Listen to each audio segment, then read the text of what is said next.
só porque estão cá vários estrangeiros e acho que faz mais sentido também neste momento, e para além disso vamos aproveitar para filmar. So I can speak in English. Thank you. Thank you for coming. This is probably the last, or maybe not, visit to my exhibitions. It's almost over. It's going to be over in two weeks. So the exhibition is based on two books by French writer Georges Perec and the German writer W.G. Sebald. W is The Memory of a Childhood by Perec, and Austerlitz, which was Sebald's last just before, 2 months before he died in a car accident.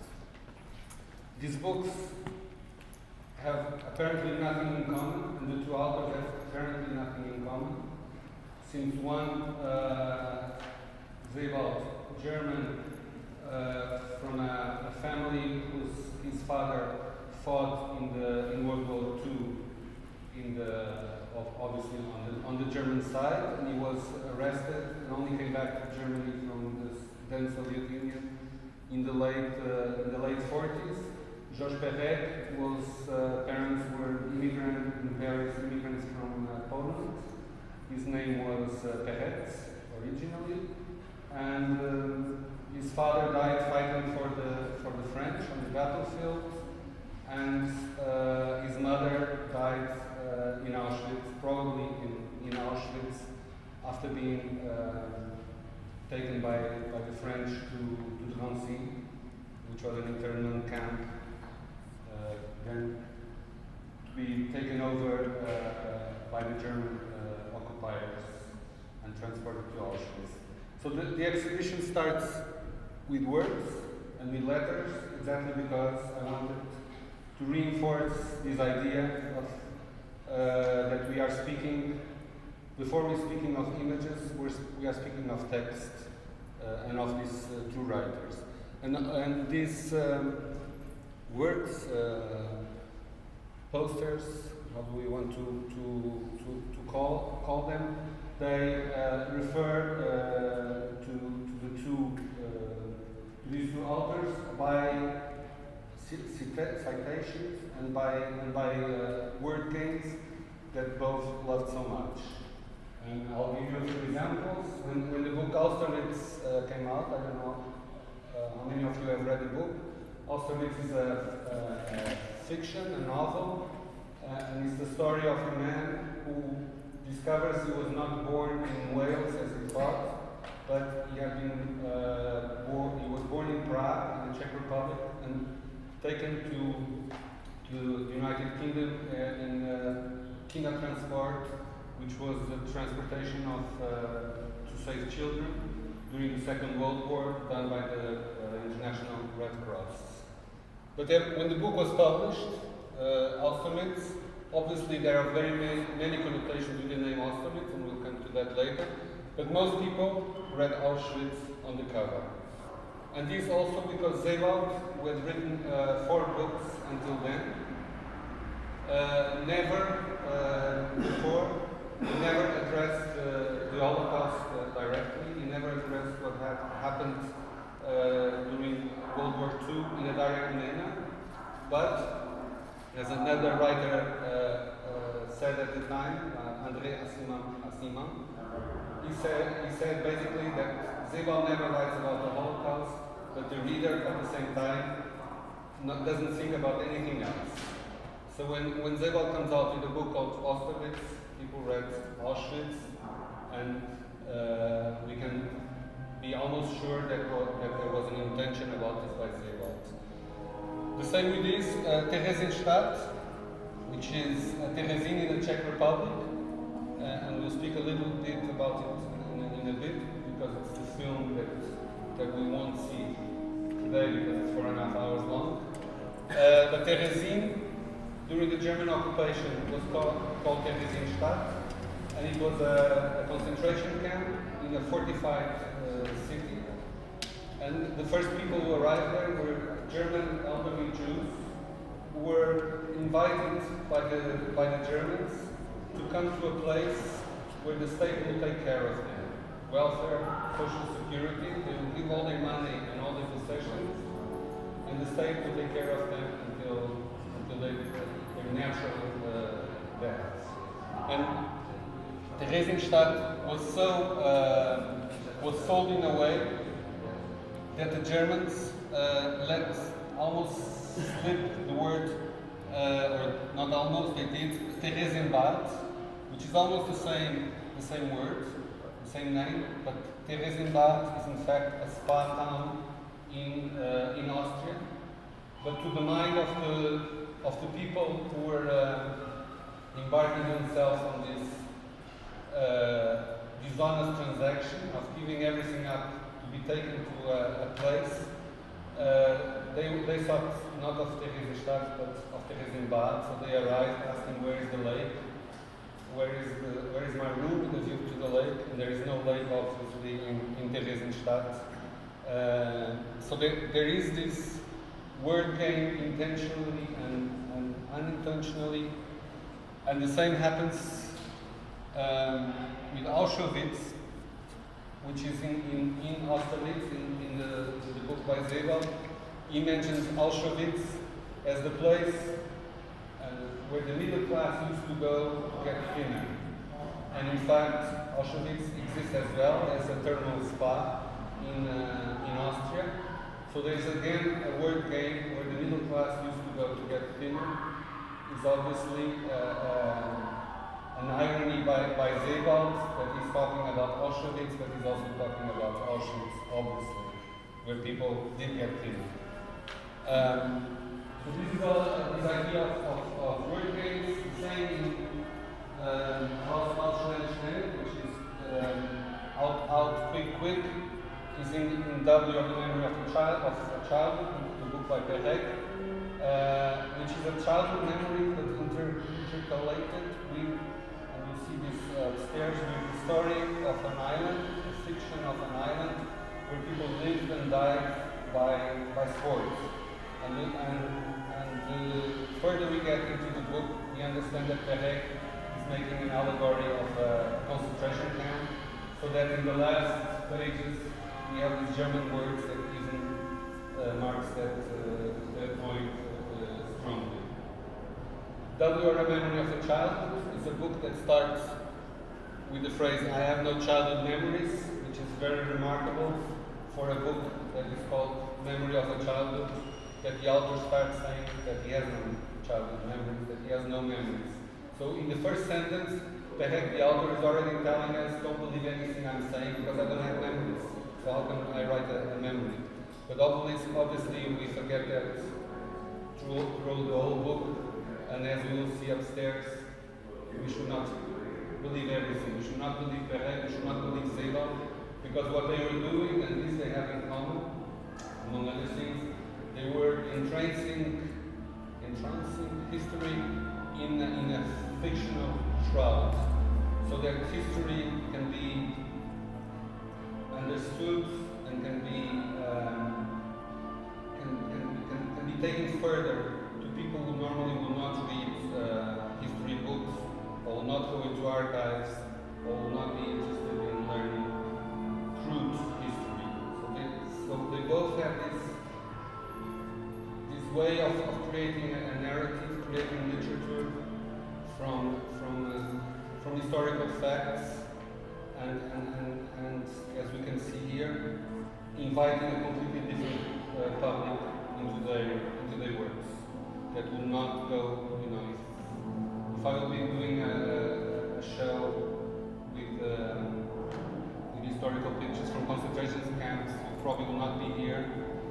If Sebald would have written works that were only based on, fact works, dry historic books, you will not have sold more than 2,000 copies maybe. You will not have been the author who turned out to be.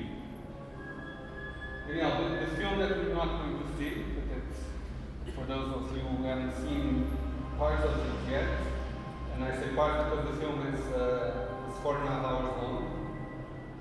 this is the short version because there's already a longer version with more 12 minutes. It's about Terezin, this town in the Czech Republic, that when occupied by the Nazis was called Theresienstadt, but had originally been built by the Austro-Hungarian Empire as a fortress, as a garrison town. And Theresienstadt comes from Maria Theresa, who was the Austrian empress, and their son gave the name to the town. So it was built at the end of the 19th century, and then it became the concentration camp, obviously, during the war in 1940. But it became a very specific concentration camp, and that's why I'm so interested in it. And some even consider Theresienstadt to be the most cruel thing that the Nazis ever have invented. Because the story has it that first, like I said, people were invited to Theresienstadt, so they went voluntarily. Then the transports started to come from the Czech Republic itself, from Jews from Prague and from other towns and from villages arrested by the Germans, and criminals that were put into the small fortress. But there is the big fortress, which is the town, which was a prison. But then there is also the small fortress, which was a prison, which was from the start a prison and became a Gestapo prison, where people who had apparently done a crime were put in there and most certainly killed, while people who had not committed a crime, apparently, because we're always talking about appearances here, were committed to the big fortress, which is the town itself, and to a great extent were taken then on to the east, which means to death, to Auschwitz, Birkenau. So, but while the town was functioning, it was functioning as a normal town, which means people lived there. Some lived there for 3-4 years before they were taken away. But nobody was born in Terezin, and nobody died in Terezin, in the sense that all the people that were there had been brought in from other places. And when people kind of got used to their lives there, they were taken away to Auschwitz. So there was a constant fear of these transports, of the lists that were made, because the Germans would say, we need to fill this train with 5,000 people. Next Monday at 7 a.m. we need 5,000 people at the so-called railway station. And because there was a Jewish council of elders instituted by the Germans, it was the Jews who had to choose who would go to Auschwitz among themselves. And this was a game played by the Nazis, who needed their lists to be filled, their death quota to be filled, and we can speak of an industry of death. And between the Germans, like I was saying, and the Jews, were doing this because they thought, as long as they can survive, there is hope that the miracle will come. A miracle being, obviously, the British and the Americans would turn over war, Hitler would suffer a heart attack or something like that. So, on one side, the Jews were trying to prolong their lives, and obviously it was very debated during the war, and it was very much debated after the war, if this made any sense at all. The Jews in Theresienstadt, also in the ghetto, in the Lodz ghetto, which has a kind of similar story, although not entirely equal, but Jews were trying to save themselves by working, because they thought as long as we produce something, the Germans will need us for their war needs. So Terezin was turned into a production unit, into a factory, everything was produced there, from uniforms for the German soldiers to hats, suitcases, ladies' handbags, and so on and so on. And people really thought this would eventually save them because they would gain time. So Terezin was specific because of this, but it was also specific because the Germans needed a place to maintain people alive for a certain period of time. Meaning that if the Germans would take someone from a university or from a theater or from a public figure from Germany and send him directly to a concentration camp in the east, like Auschwitz or Treblinka, the possibility of survival for this person was, depending on age obviously and condition of health, this was between 1 day and 2 weeks. Which means that when the Germans understood that if they took someone and that would generate protests, imagine they would take a Jewish professor from an important university in Germany, and his arrest would generate protests inside of Germany because he had important friends even in the state apparatus, but also from foreign countries. And the Nazis were very much interested in public relations, although this is hard for us to understand today. But they needed a place where they could put these people for a while, knowing they would be alive at least for a few months, and if no protests would arise, the killing process could continue without any further delays. So this means that Terezin was filled with more or less important people.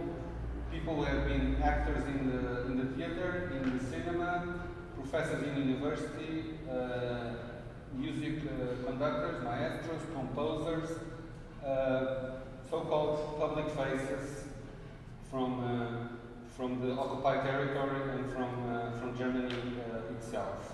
And this gave obviously a very strange environment, because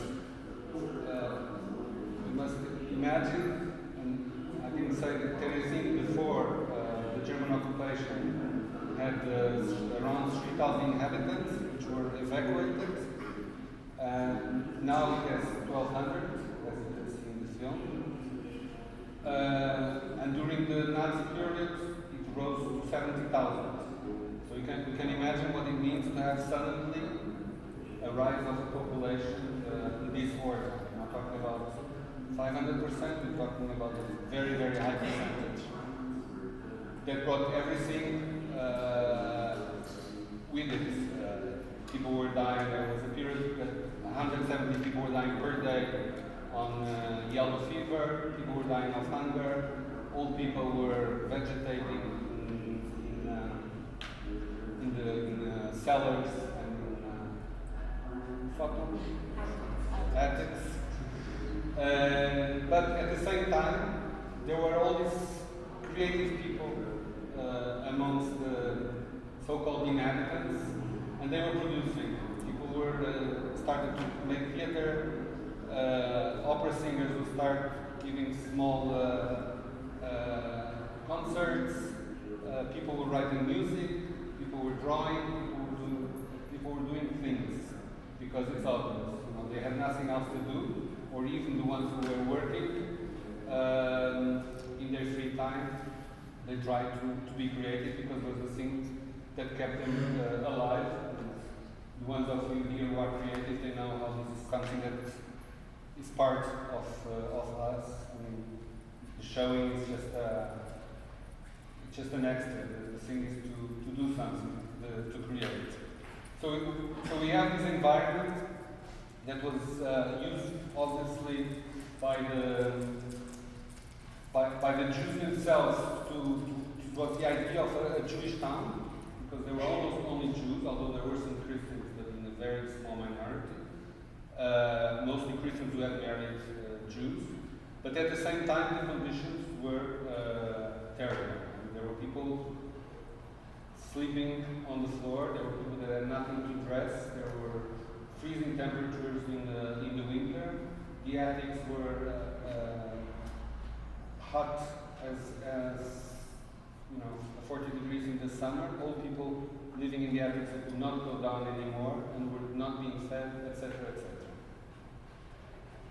What happened then, and this is where the story starts to become really even more entangling and interesting, is when the Germans occupied Denmark, most of the Danish Jews were saved by the Swedes and by the Danish, and by the action actually of a German officer who, betraying the Germans, warned the Danish government at the time that they were coming the next day. So the Danish basically evacuated all the Danish Jews to Sweden in one night, which is an incredible feat, and it was the only example we have of the Second World War where a country saved its Jewish inhabitants. But 500 who were not in the cities, were in the countryside and could not be warned that quickly, were indeed arrested by the Germans and were taken to Theresienstadt. The Danish Red Cross started to ask the Germans to visit, that they wanted to visit these Danish Jews, and in these they were supported by the International Red Cross that had been also asking to visit concentration camps, and the Germans, still interested in public relations, they said, yes, we can visit the Danish Jews.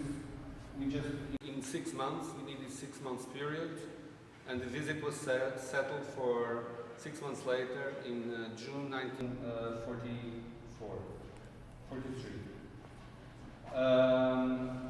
In these 6 months, the Nazis ordered what was called action of beautification of the city, which started by taking a big transport of Jews to Auschwitz, so lowering the numbers of people in town to try to balance this thing a little bit more, but also to create idealistic solutions for the town. They created a fake hospital, they created a fake school, they created a fake park that has not been there before. They created a market square that did not exist because the Jews could not walk even on the sidewalks, so they could not even go to the middle of the square, they had to walk on the roads. But for the visits, they created all this and they trained some Jews to act for the upcoming visits. And obviously, when I say trained, they were arrested if they would speak up more than necessary. They would be on the next transport list to Auschwitz. So when the visit came, it was a success for the Germans. It was a success for the Red Cross because they made such a positive report that they then never asked again to visit another concentration camp. And basically the report was that the Germans were only putting the Jews in specific areas and giving them specific towns. And this was not further questioned, but it's already bad that you take people out from one place and take them to others. But they decided that they don't need to visit any other concentration. So when the Germans saw the results, they decided that this result could be multiplied, and they decided, and we need to imagine the best comparison, and unfortunately, with Nazi Germany, is an enterprise, is a company nowadays, where people are always trying to impress the upper, the bosses, so that they can climb up, so that they're always trying to show good work, and better work than the others. So the Gestapo in Prague decided that the best thing to propose was to do a documentary film about Theresienstadt, so that they could show, if they had fooled the Red Cross so easily in reality, showing the real thing with a film, they could full thousands, if not millions, would be a great film to show back in Germany and so on to appease eventual outcries and to show in other countries. So they contracted Kurt Germann, who was arrested himself in Theresienstadt. He was a famous actor at the time, a cabaretist. He was owner of a cabaret in Berlin previously. You can see him as the owner of the cabaret in The Blue Angel with Marlene Dietrich. In the film, he was a very good friend with Bertolt Brecht. He was the first to sing McDonald's. So he was a very important and imponent figure, and he was forced to do this film with a Czech crew who brought in the cameras and so on. For the film, the whole idea of the beautification was used. There was a cafe suddenly that opened up where some kind of coffee was served, which was basically water. There were shops selling clothes and luggage that people recognized suddenly a piece of a dress from someone who had been taken to Auschwitz. So suddenly they started to understand that these people could not be alive anymore. So basically the Germans were bringing back the clothes from the dead to sell it back to the Jews, and the Germans started to make money, monopoly money that could only be used in Terezin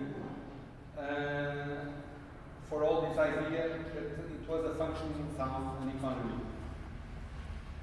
So they produced money, they created a bank, they created all this idea of a normal city, and the film was made, a documentary. It was called Theresienstadt, but immediately it got a title, the Führer schenkt den Juden eine Stadt, the Führer, Hitler gives the Jews a city, a town, which was obviously an ironic title that was given by the Jews, even when the film was still being shot. So the film was done. There were scenes, and still you can see in this film here, for example, of a child where children were playing and children were eating bread. And there is reports that Kurt Germann, the director, made this scene 11 times because he was saying this is not good, it does not work, we need the children to be more like this, more like this. So he kept on repeating the scene so that the children will eat more and more bread because they hadn't seen bread for ages. So there were lots of stories, but obviously he was always doing this with the SS behind him. So the film was completely controlled, completely faked. They filmed an opera, Grundibar, had been prepared for the Red Cross visit, a child opera, who had been written in Prague, but had never been performed, and it was performed for the first time in Theresienstadt. The film, apparently when it was finished, it was too late. Because the Russian, the Soviet army was already coming over, so the film supposedly was only shown once to German officers, and after the war it disappeared, and only from the 90 minutes that existed, and there exists a script with all the scenes that survived, from those 90 minutes only 21 minutes survived after the war were found. Maybe more exists in Russian archives, it's possible, but up to now there's only 21 minutes that I had already used in my first work on Terezin, a book that I published in 2010 with Steidl, Tinta da China in Lisbon. And this film is what made me actually do the whole work on Terezin in 2000. Actually, the work was done the book came out in 2010, the work was done in 2006. Because this film, we still see this film, and it still lies to us. It still tells us all this story that we need more information to understand. How to understand a child that is marked in a film, when we know that this child, just a few weeks later, was gassed in Auschwitz, how to translate the reaction of the people in the film. Were they happy because they knew they were alive? Were they happy because they didn't know anything that was happening outside of that town? Because we have to realize that information was zero. Everything was controlled by the Germans. Obviously, there was no radio, no television, no newspapers, and all information were controlled. And when rumors started to come in about the gas cameras, people didn't want to believe. You don't want to, if a doctor tells you you have 6 months to live, you're going to say no. You're going to live at least a year. You don't want to believe, we as people don't want to believe truth. So mostly when these rumors came up, people just, didn't want to listen to them.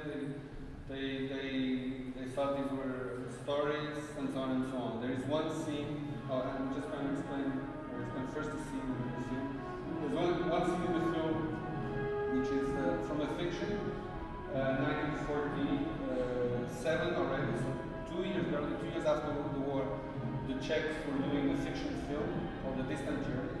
And there is a scene in this where children arrive in Terezin, Jewish children from some other place, and the actress character in the film wants to give them a shower, takes them to the showers, and the children start screaming, gas, gas, because they believe they're going to be gassed, and everybody is looking at them and not understanding. And in fact, this is it must have been a story that was going around at the time when it happened, because there is a huge book on Terezin from Adler, who had been there. It's 500 pages testimony. Factual, it tells the same story, and the book only came out in 61. So this is a story that was already going around there. These children knew actually more than the people knew in Terezin about the gas chambers. The film, which is 4.5 hours long, concentrates on the filming of Terezin today that I did with Katerina Moran in May, June of this year, which is to me is a stage town, is a Potemkin town, because only 1,200 people live in a town that is comparatively small, but it was built on a large scale because it was for an army, as a barracks and garrison. And the images of today are mixed with the images of the fake documentary German film and the fiction films that were made there afterwards, which means that we're always between past and present, fiction and fact, and what to believe and not to believe. And what I'm trying to say is that the German documentary film that was shot in the real place, with the real people, at that time, in the real location, lies much more than a kitsch Hollywood series like Holocaust that was filmed in 1977. So where do we stand in this idea of documentary filming and fiction? How can we understand, and here I'm not talking about the past, I'm working on the past, but I'm talking about the present. Because every time we're presented with documents and documentary, how much else extra do we need to know to really understand if that is true or not in the documents that we are presented? In documentary films, in newspaper news, in photography, which is always a lie. I think photography is always a lie, but I'm not going to go further into that now because we'll never get out of the first floor. But so this film is based on this idea of different layers: past, present, true, false, propaganda from the Nazis. But then there is a newsreel from the first visit of the Czech communist president to Terezin, where basically the Jews are not mentioned, only the Czech resistance to the Nazis is mentioned. So they created a different story, which is only a part of the story, a part of the truth. The film I was telling you, Distant Journey, filmed in 47, filmed in Terezin tried to show how anti-Semitism in Czech Republic had paved the way for the Nazis, and the film was completely forbidden just after the premiere in communist Czechoslovakia, and was prohibited for 40 years. So, between these different realities and these different truths, I try to create this monstrous film that is to be seen in bits. But I think it's important that we understand how different, like in films about the Holocaust, I really think that now that we have these old genre of Holocaust films, often they only take the truth from previous Holocaust films because there are expectations about how the bad Germans must look like, how the good Germans must look like. So there is like a genre that feeds one another, So historical truth is kind of forgotten between historical fiction. Like if you want to do a film that follows Schindler's List, you have to follow this idea that is already there because people want to see what is already there. People want to see those facts, and some are facts, some are based on facts. So there is a very long gray zone. Another reason for the film to be so long is exactly that idea that you need time to see the whole town, that you need time and space to understand the whole town. And I was glad to read also, and upstairs is a book by a very interesting book about Auschwitz by a Dutch artist, Hans Citroen, who by chance married a woman from Oświęcim, which is the village of Auschwitz, but she was born in the 50s, so she had nothing to do with what came before, but who knew a completely different reality. And two things from that book made that the film is this long. One was that his grandfather, his grandfather, had been in Auschwitz and had survived and never talked about it. And one day he called his grandchild to his house and sat him down in front of a desk and told him, okay, I'm going to talk about Auschwitz and I'm going to tell you everything about Auschwitz. And then I will never talk about it again. But I have to tell you everything because to understand something, we have to know everything. And this idea of not partial truth, but the whole truth, became very significant because we're only always learning bits and bits of bits, but never. And I'm not talking about the show of the Holocaust, I'm talking about everything. And also in the book, and I never went to Auschwitz, I never went to a concentration camp, but Terezin, and it was Zebal who took me there. But I understood from this book that what we now see when we visit Auschwitz Museum is that we only see a very tiny fraction of the whole camp. We only see like 10% of the whole camp. Because obviously after the war, the land was taken back by the owners that had lost the land to the Germans, and then it was taken by the communist government, and no museum could function on such a large scale. So when people go today to Auschwitz, they're just seeing a small part, And basically everything now is kind of fake because the barracks that are there were burned. The original barracks were burned after the war because they needed wood to warm themselves. So the barracks are reconstructed. The wire is obviously not the wire from 1945. Every 2 years they bring new wire and put the wire there so it rains for 3 months. So it looks a little bit vintage and they put the new wire there. So all these things I think we don't actually remember, we don't realize. And I mean I don't have any answers. Like if you ask me, should Auschwitz be a museum? I don't know. I think probably yes, but I'm not entirely sure. I don't have answers. I just try to raise questions. But this idea of the whole, of plenitude, of the global information is I think it's very, very important.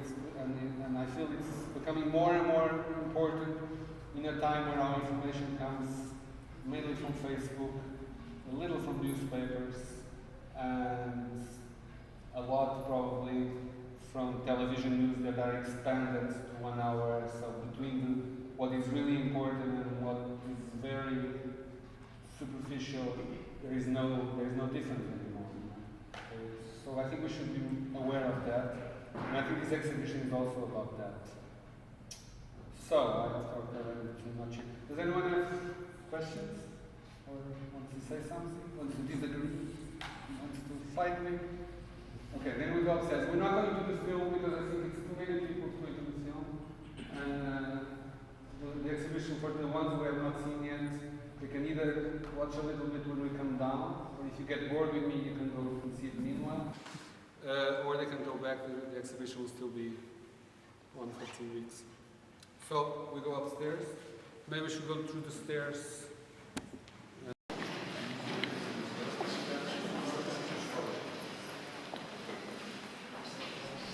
Okay, so this is kind of a documentation center, but for me it's also the transmission room, transmission through knowledge through generations. So we have the books, which is mainly how we get information from the past. But we also have objects, and this is a series of objects done in an archive from the Red Cross in a German village, an archive that was founded by the Allies already in 1943, so 2 years before the end of the war, to connect all the material from the concentration camps. And this is basically, and it's called International Tracking Service. It's where people after the war, when they wanted to track, to find family, friends, they would write to this archive and they would try to find information. So they have an archive in the cellar with more than 1 million files.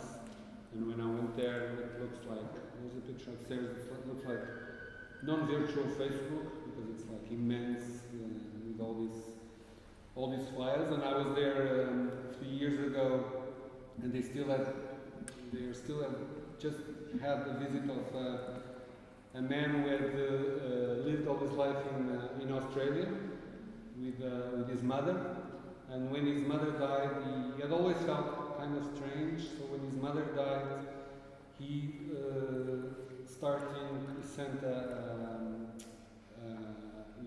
he opened up a process with his international tracing service to try to know more. And in the end, the person that he thought was his mother had not been his mother.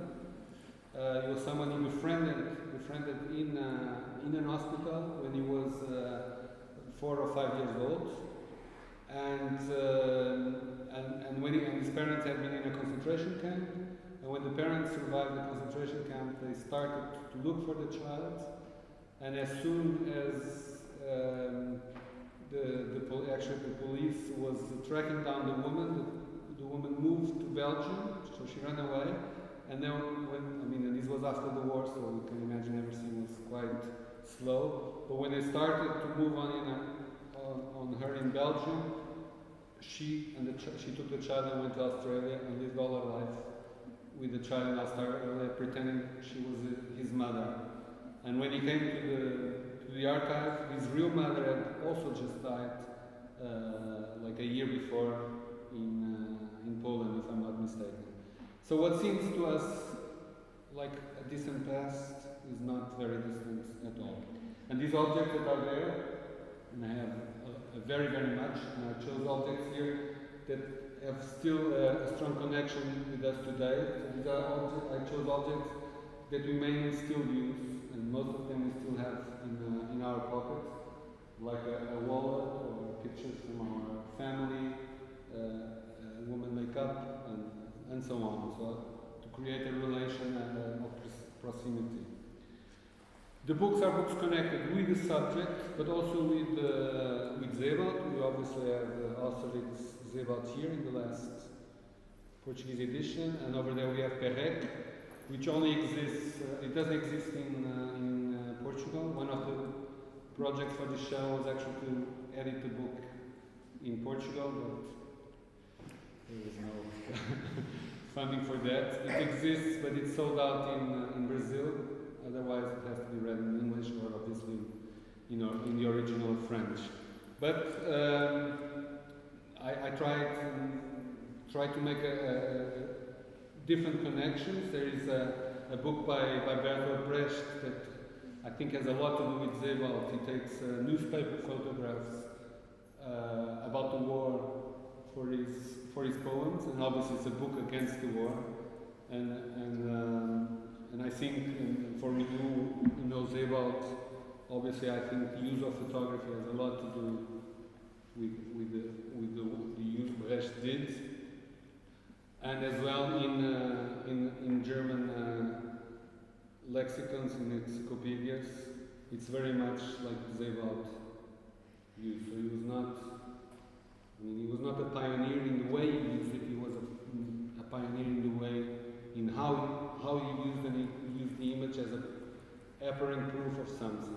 And what I want to say with that is that we believe because there is a picture, although he's lying to us. And it starts, if we see the cover, we see a young boy, a photograph of a young boy, and we believe this is Mr. Austerlitz as a child.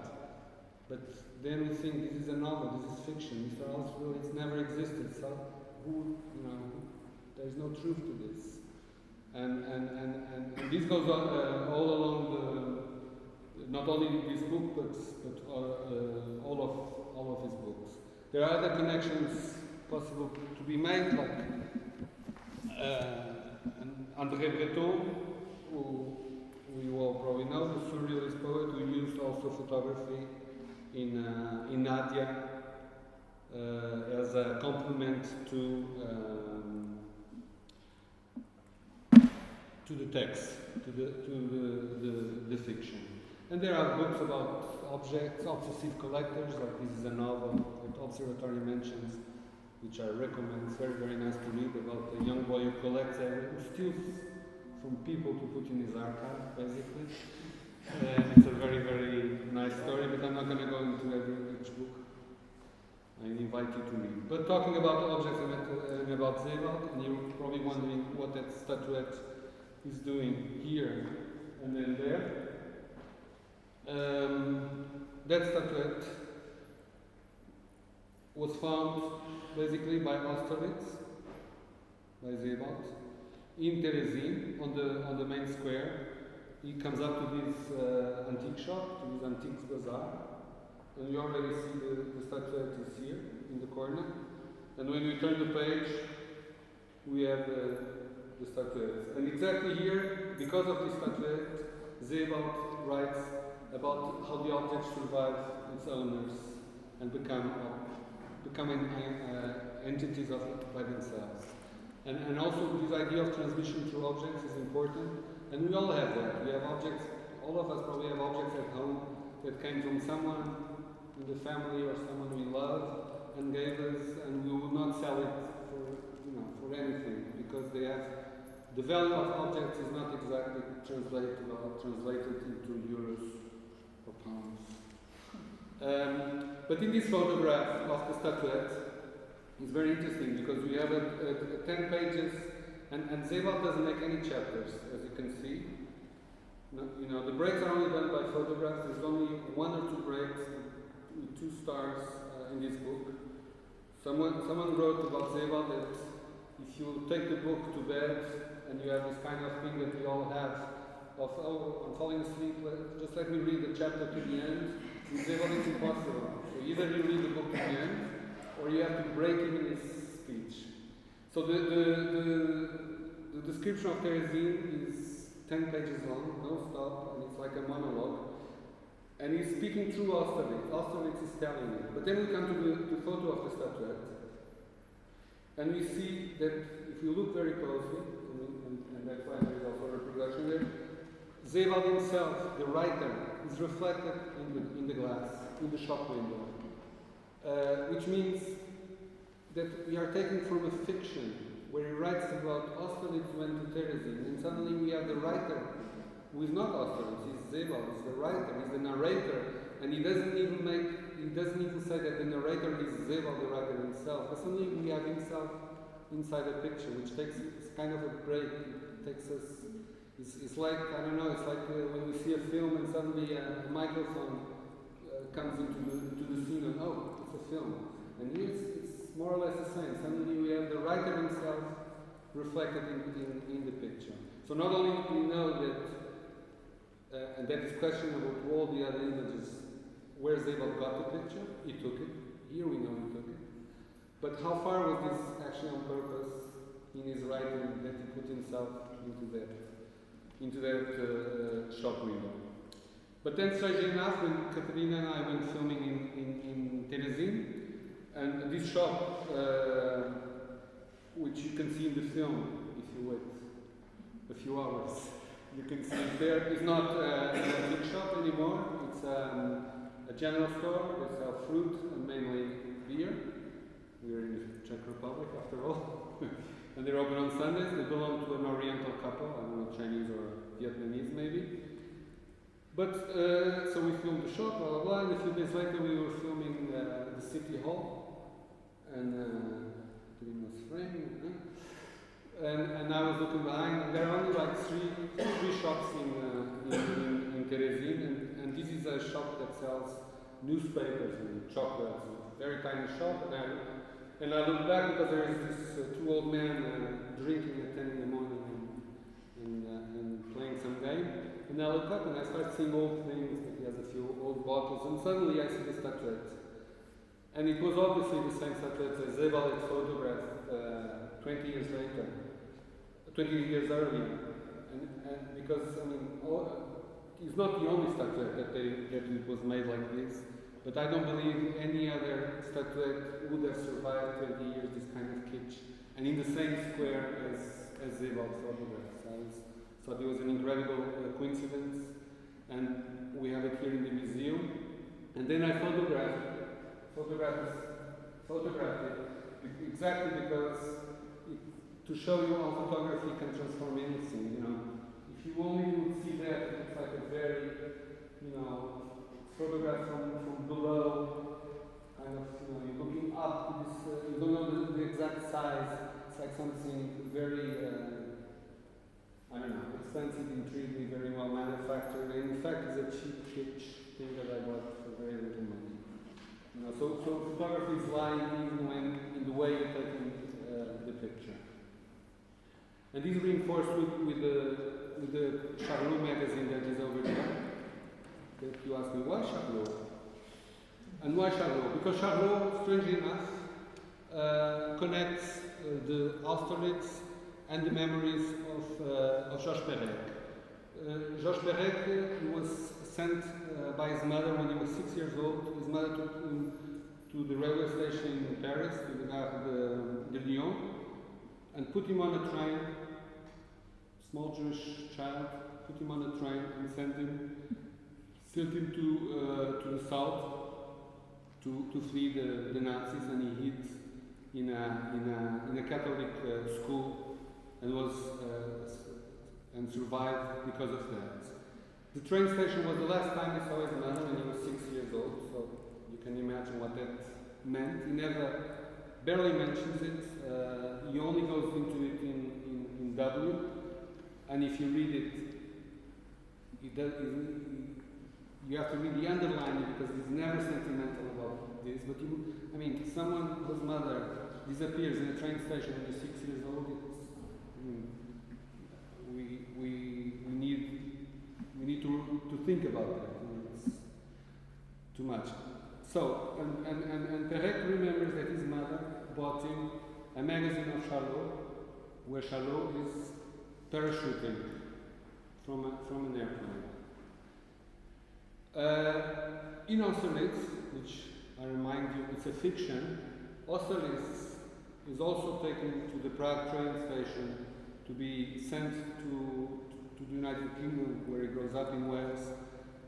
Not by his mother, because by then his mother, a Jewish woman, could not leave the house anymore because of German restrictions. So he was taken by the neighbor, who was a friend of his mother, to the railway station, and he remembers that his nanny, or whatever we want to call Vera, bought him a Charlie Chaplin magazine.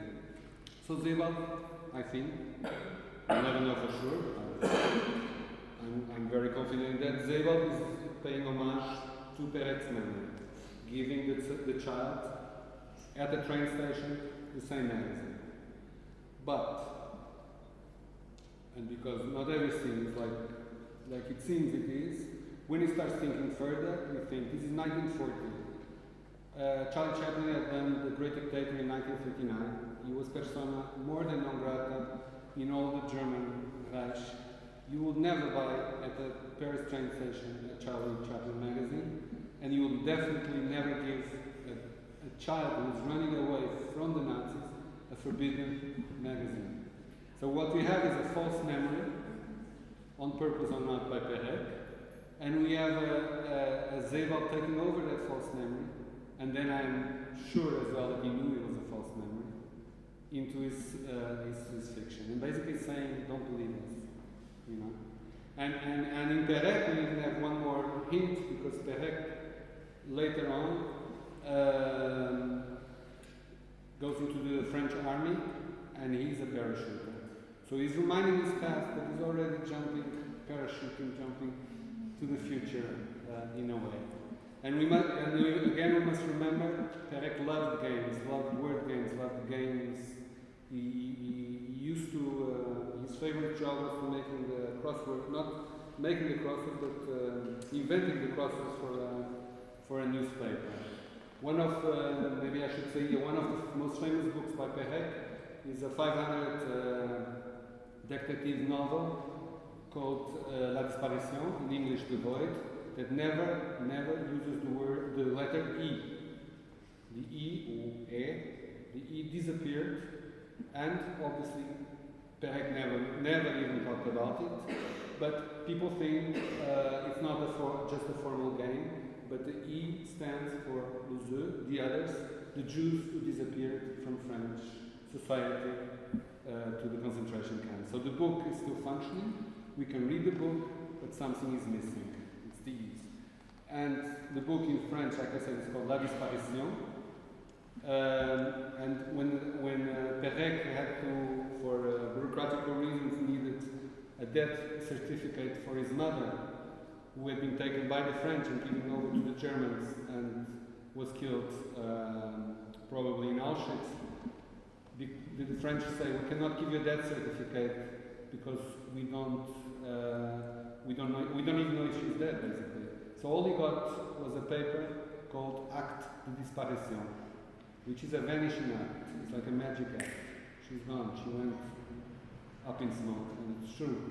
So when the book is called La Disparition, and his mother disappeared in the paper called Acte de Disparition, we must be sure that Perec was connecting to that. I think, and one of the things that Perec never, in a way, mentioned, but I think it's kind of clear when you start digging into his work, is that he was a French author living among French, and he was French himself, but it was the French who gave up his mother to the Nazis. It was not the Germans who came and picked her up. And similarly, maybe we should, it's a good point to do the loop. I was saying Austerlitz reminds us of Auschwitz, but Austerlitz is obviously the railway station in Paris, one of the most famous railway stations. So the book, Sebald's book, is full of railway stations for obvious reasons. They're all connected, not only to the Holocaust, but to this idea of the departure, to the war, to people disappearing. Austerlitz obviously is called, the train station is called because of the battle, Napoleon. But if you say Austerlitz in Paris, up to a certain generation, it's a reminder of another thing. The Quai d'Austerlitz It's where the warehouses where the Germans and the French guarded all the goods they took from the Jewish houses of Paris, and we'll see pictures upstairs, before they were put on trucks and shipped to Germany. So all the stolen goods were in Austerlitz. So there are different word connotations to the word Austerlitz, and it's now at the Bibliothèque Nationale, and Sebald also refers to that. So there is many games here, and I think Perec and Sebald really need this idea of digging into the text. There is more and more layers that cannot be found on one reading, and then you kind of start discovering once you I mean, it's like coincidence. You always notice coincidence when you are open to those. You know, I mean, suddenly everything is a coincidence. But just as an example, the last page of Austerlitz, Sebald, not Sebald. It's not Sebald. It's Austerlitz. The character. No, it's actually the narrator. The narrator, who is not Sebald, but is similar to Sebald, goes back to Brendok Fort, where the book almost starts. And he finds, and Brendok Fort was a place where Belgian Jews and Belgian resistance fighters were killed and tortured. But he finds an inscription with the name Max Stern, Paris, 1844. And he doesn't say anything else. And then, but it's very interesting because Max, as well, Sebald was known by his friends. And Stern in German means star. But then the date, 1844, it's actually Sebald's anniversary. He was born on this date. So I kind of always thought, is this invented? This is a fiction book, so why not? And the other day I was rereading Sebald's first longer book, The Immigrant. And in one story he goes to a Jewish cemetery. And the narrator, and it's not Sebald, it's a narrator, he finds a gravestone where it's a Max Notstern, another name, but similar, I don't remember now the name, 1844. And the narrator says there was, I don't know how he describes it, in Sebaldian way he must describe it, was a sense of strange recognition because of my birthday. So there he assumes his birthday as the narrator's birthday. And then he comes back with the same date and almost the same name in his last book, so 4 books later, where he doesn't show any recognition to the date that is his birthday. So everything is, and I only found this again by rereading, so like very different layers, and I will show you only one of my, or before, just to say this, the first page of Austerlitz, the second page in the Portuguese edition, has these pictures, which is the pictures of an owl, a lemur, and 2 pairs of eyes. It's Jan Tripp, a painter friend of Sebald, and actually Wittgenstein, who Sebald never knew, obviously.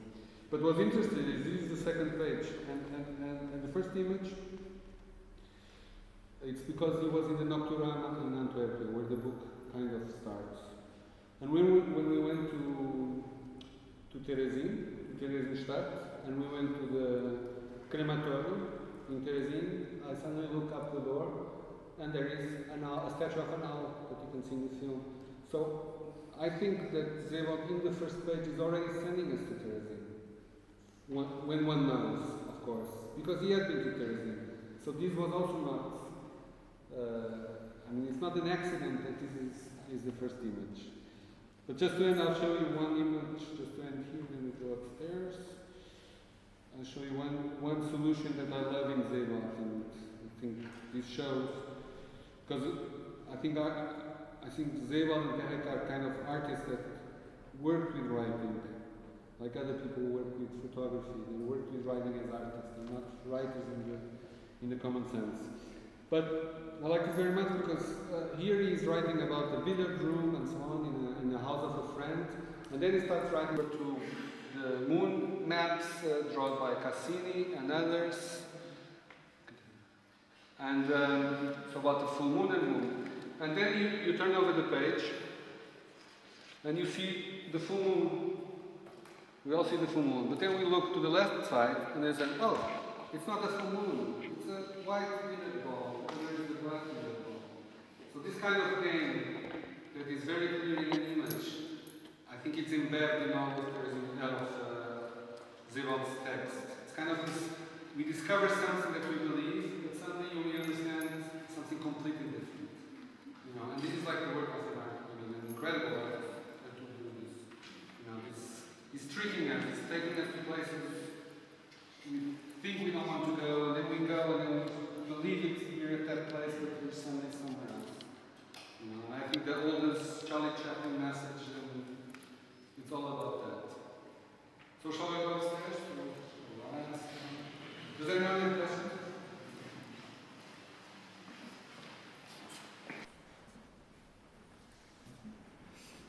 Okay, so the last room and where the actual work is, the exhibition was mounted as a kind of ascent, where you also kind of defrauded by what you see. First you see words, then you see a film, you see moving images, then you see books and the photographs people usually expect from me, and then you get here and suddenly it's a burst of images and a break into a lot what I have done. I call them constellations, but they can also be called maps, tableau, in the sense that tableau comes from the word table, and the idea of putting images on a table, or if I would have a studio like that, on an artist studio wall, in order to understand how things work together, how images work together. Because every time, and now more than ever, that everything is virtual, and I think this exhibition also speaks about that in many ways and layers. We always tend to see one image on the screen, and we never have this idea of the multitude of images. Like when we editing film, before you're editing film, you had the material, so you could be doing this and seeing it. And now it's more practical, obviously, but when you're on a computer editing in Final Cut or Premiere, you can see everything, but you cannot. But everything is after or before. So there is the sense of many images at the same time is kind of completely disappearing. And in that sense, and that's also the question of one of the books downstairs by Didier Huberman, is also what to do with all these images. What to do with these images that exist in the archives, what can we learn from them? And we're at a time where everyone is taking photographs, and we see hundreds or thousands of photographs a day. Facebook, Instagram, everything is being fed, continuously. It's like a flux of images that we need also to understand what to do with it and where we're going to. Anyhow, going back more to Sebald and Perec and leaving the photography because that will be another discourse. Basically, I take different cues from Sebald and Perec to work out this sense of imagery. The panels in the back, and there are 6 panels that show, and then we can go and see it a little bit more in detail, but that are all the visual identification that Sebald refers in Austerlitz. So when Sebald says it's this place, or it's a parrot or a shell of this animal classification, I tried and searched to find an image that will give exactly that reference. So imagine if you would be reading Austerlitz on a computer or an iPad, there will be a link where you would click an hypertext, where you would click and get that image or several images that is according to the word that Sebald mentioned. because I really wanted to understand what he's saying. It's so complex sometimes that I needed to understand what does he mean. What does he really mean when he's talking about a star, or he's talking about a place in the Czech Republic. So I tried to create it, and they are paths. So the first, and I can go and show you after in more detail. But the first is the first 100 pages that makes a path that ends in a loop, because exactly on page 100, Austerlitz discovers that his name is Austerlitz. Exactly at page 100. So those are, and for you who know the work of Sebald had written The Rings of Saturn before, which is a walking, wandering through England, to a certain area of England, East Anglia. And this idea of rings is very much his idea of walking, is very much his idea that is in the book. It kind of goes back and forth. And I found through this mapping of the book that it's also there in Austerlitz. There are different paths that you can go, and different paths where he comes back. And obviously I inserted also some of my readings, so it's personal. Someone else would make it completely different, or I would probably make it completely different now, if I would make it again, I don't know. But it's this idea that to visualize every visual reference that is in a text. So that's the whole book.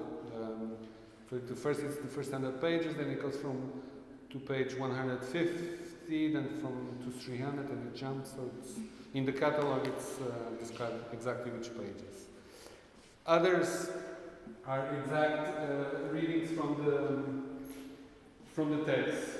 In the last page of Perec's memory, he refers going to an exhibition in Paris, which existed, showing the Nazi crimes. And Perec was still a child. And he speaks of the victim's fingernails. And that struck me as a very interesting sentence, and I had never heard of that. And then I researched on the internet, and if you connect the sentence with Perec, there are two people writing about Perec that say he invented that. And then I researched further, and I found that, and these are all amateur pictures, that it really exists in the gas chambers, the victim's fingernails, trying to crawl the walls. And in a way, it became a very significant image, because I think that it's the most beautiful image in the show, in a aesthetic quality. But once you know what it is, it becomes a horrible picture. Like if you see it from there, you might think, "Oh, I'd like to have that over my couch at home." And when you know what it means, I don't want to have that at all. So this idea of images, that you have to understand image, that images need labels, that an image does not stand alone. It's completely different to have an image, or an image that says where it's from, where it was taken, who was the one who took it. It's this is very important, and it's becoming more and more important. Like when people a few years ago, 10 years ago, maybe no more, a bit more, 20 years ago, a collection of slides from the Lodz Ghetto were found, and it's very interesting photographs because they are slides, they are color slides, and it's very rare to have color material. But anyhow, they were taken by an amateur who was working for an Austrian, who was working for the Nazis. He was an accountant, and there's a film about it, a documentary called The Photographer, Photo Amateur in the original. But what is interesting is when he shows the slides to a survivor of the ghetto, he basically says, "This is the ghetto, but I don't recognize the ghetto. I cannot put myself into it, although I was there many years." And this thing that the photographs also transmit the truth of the one who takes pictures and not of the one who is photographed is also important for our capacity of reading images. So to know that this horrible thing is completely different than to be there and saying, "I like the colors." And in a way, I mean, if I can go back to my own work, I think this work comes from a book I did called Album, which is downstairs, which were only scans of objects. And this book came because when I showed the series about Terezinha in Centro Cultural Belém, I heard someone said, "Oh, it has such a beautiful light," and so on. And I was like, the light is what's least interesting in this project. It's about information. So my response, conscious or unconscious, was to do a work that was only scanning. So there was no light, or there was only light, you know. And this work, I think now I'm sure it comes from there. So anyhow, I'll just go a few, so not to spend all evening here. This is All the Memory of the World 1, which is, and the title of the show is All the Memory of the World Part 1, which is ironic title. There will not be a part 2, obviously, but the idea that all the memory of the world will be multiplied by, every one of us is a memory of the world, plus every book, plus every archive, and so on and so on. So it's completely ironic title, but it obviously goes back to Travail Marmont, which is the film by Renzier, and it's cited by Zebot about the National Library, Bibliothèque Nationale in Paris, and where the book that is filmed to show the process of the library, not only is a fake book, the book never existed. We created a fake book for the film, which is very interesting, but also the book is treated like a prisoner. It says, and now the prisoner goes into his cage and so on. So there are very interesting references to this. Another thing obviously would be Louis Bouillard, Night and Fog, the first French film about the Holocaust, which, and I think it's important to notice, only mentions Jews once. And it's very interesting to see how anti-Semitism just crossed through the whole war and came back and never disappeared. And how this can be detected. But anyhow, this panel, which is not part 1, this is 1, is just an idea of references, intellectual references, and I'll just give you to understand. And again, it's a map. It starts kind of with Rouge à Mort, and Rouge à Mort was the first book, the first novel to use photography like Zebot does as an extra, like Breton does as an extra to the text. So it's not documentary, it's not the first book that uses photography, obviously. It's the first novel, the first fiction that uses photography. And it's the story of a man who loses his wife, and he goes down the street one day and he finds a prostitute who looks exactly like his wife, so he takes her home, and then ends up marrying her, but obviously she looks like his wife, but she's not his wife. But that reminds you of something, and obviously Rouge à Mort was influenced a French novel called Soif Froide, which was very popular, that became the basic for Vertigo by Alfred Hitchcock. But already in Rouge à Mort, we have the tower where Madeleine falls in Hitchcock films, and she was not called Madeleine, I mean, it goes back obviously to Proust and to memory.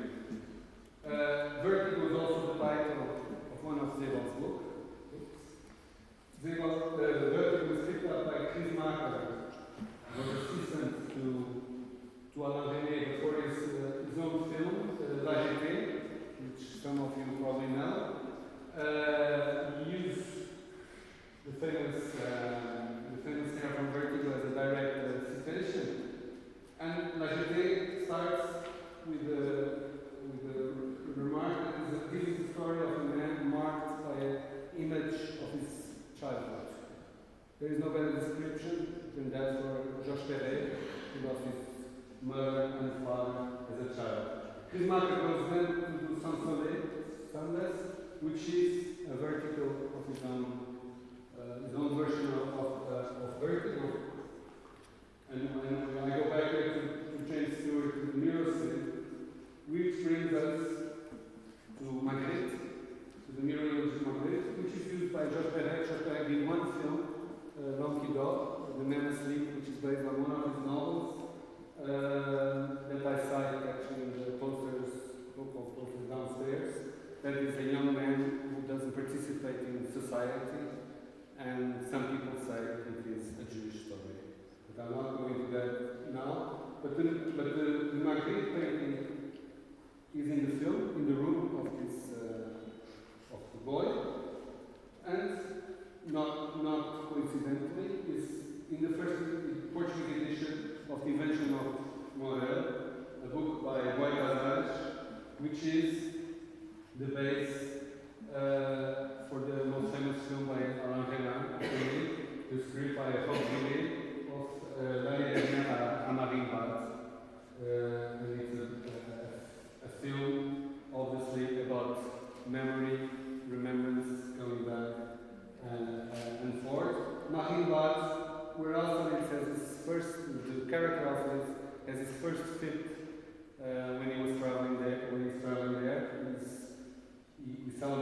Hitchcock, in André Breton, The Eyes, which is come down later in a later edition of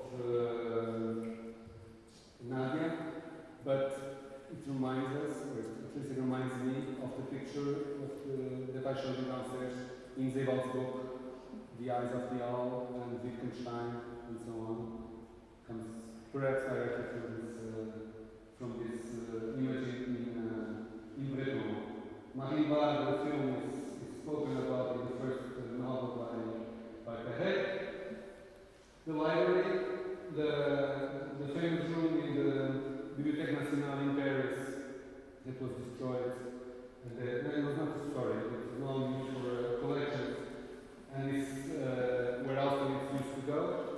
And maybe only to me, but I think there are also the Eyes of an Owl. The Eyes of an Owl bring us to Borges, to Sallet, which brings us to Void, Perret, and so on. The invention of Morel, which I can speak a bit about here, brings us to Myst, the game on an island, and later to Lost, the famous TV series where everyone is lost on an island. I'm not going to go into everyone, each one, I'll just go very briefly to the next one. But this is exactly about the film Dimension of Morel, which is a book from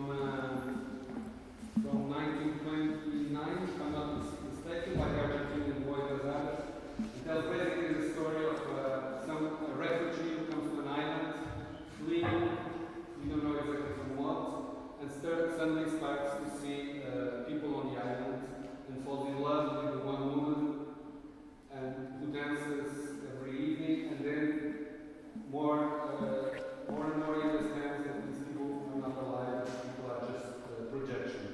And this is the invention of Morel, who basically killed everyone but prolonged their lives by capturing them on a 3D camera that projects them forever, endlessly, because it's on an island and the projection machine is functioning with the tides of the water.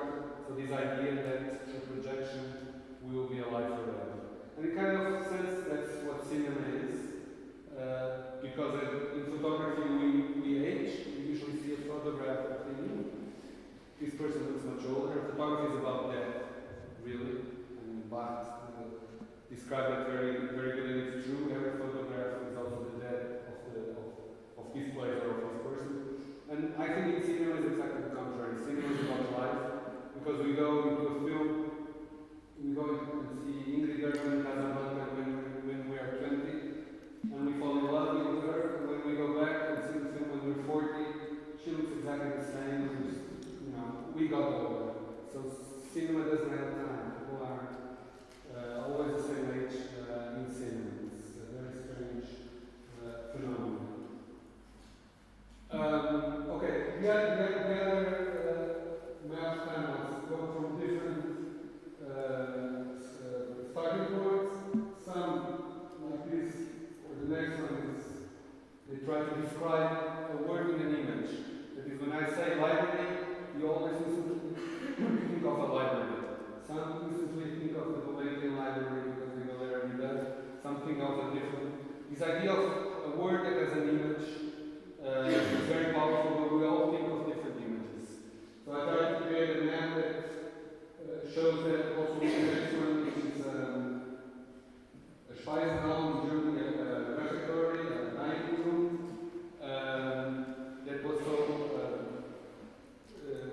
Perret wrote a lot about this with a sense of horror, about dining rooms, dormitories, and places like this.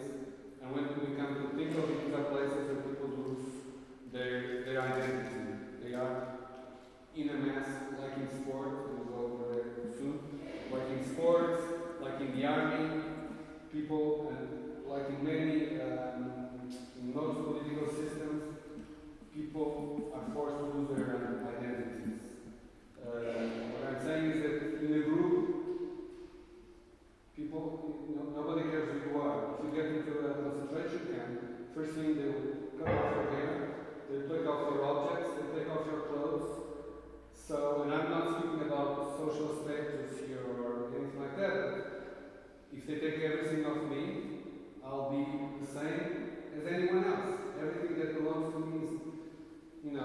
see me and you have an idea of me also because I'm wearing a sweater or have shorter hair today, yesterday I cut it, the way we dress, the way, from where we come from, and so on and so on. And if you take this away, personality is gone, individual is gone, and these are places where that happens. Like the last one is the architecture of asylums. There it goes back to there into barracks and so forth. This is Bahnhof, which is a railway station in Germany. It's a collection of railway stations in Austria and Germany. Again, it translates the word. When I say railway station, we all think of different railway stations, but they're all the same in a way. But it also translates something that I think it's also important to keep present, that this is a network. And nowadays we love to use the word network. It's a very contemporary word. But this is a network that was constructed for the benefit of people. It was something that was constructed for people to travel. It was something good, meant to be good, and suddenly it turned to something very evil. Because without this network, the Holocaust would not have been possible on this scale. So this thing that something that is theoretically good can turn into something very evil, I think is very important to nowadays. And obviously when I say network, I'm also thinking about the internet, which is something very good, but and is already very quickly can turn into something very perverse and then something very, very evil. So this notion, I think it's important. It's the same idea. It's all the way to Auschwitz. It's all the pictures of people on this network, on this train system, being taken to Auschwitz. Lines of people going to the train station in German cities and villages, although people do nothing before that happens. When you see people walking like this, you can not really believe that people didn't know anything. And then they're taken all to this gate, and there is practically no image of Auschwitz as a functioning concentration camp. So, which means that all images that we have in our minds of a concentration camp like Auschwitz were either the rare, very rare images of the Soviet army when they arrived in Auschwitz, the days after, that they did some filming and some photographing, or, most common, from American fiction films, Hollywood films, because there are no images, no filming, no photography from Auschwitz while functioning. There are the three images that Guy Huberman speaks about that apparently came from Auschwitz, but they don't really show much, and there is not much more. So this thing that there is a crime without photographs, without proof, if we believe photography is a proof, is also very, very, very important, but also very important when we realize that our notion of the place comes probably mostly from fiction and not from documentation.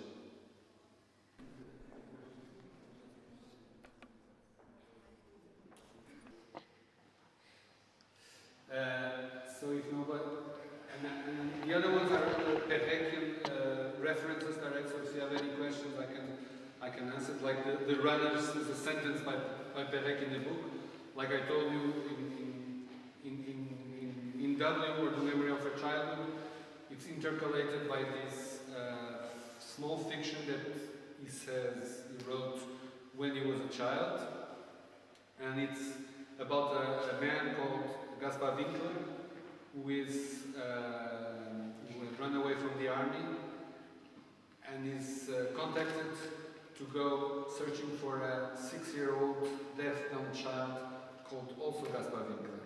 And Gaspar Winkler is a name that comes very often in Perec's books, so people assume that Gaspar Winkler is an alter ego of Georges Perec, and this idea that Gaspar Winkler is searching for a Gaspar Winkler who shipwrecked 6 years old, exactly the same age as Perec when he was put on the train by his mother, and Gaspar Winkler on the boat's mother was also called Cecile.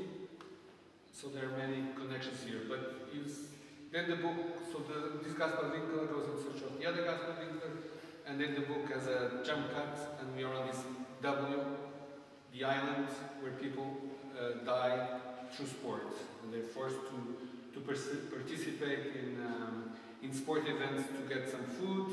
So they have to win to get food, but if they win to get food, they force themselves so much that afterwards they cannot eat because they're completely at the end of their forces. So it's all, again, a game, and like I was saying downstairs, it's a metaphor for a system of concentration camps.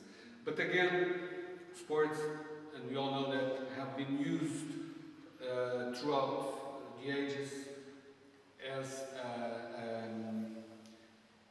a traditional system for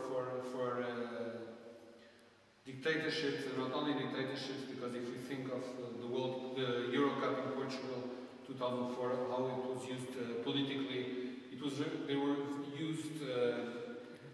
Sports is always being used very much as this idea of a common that we all have to.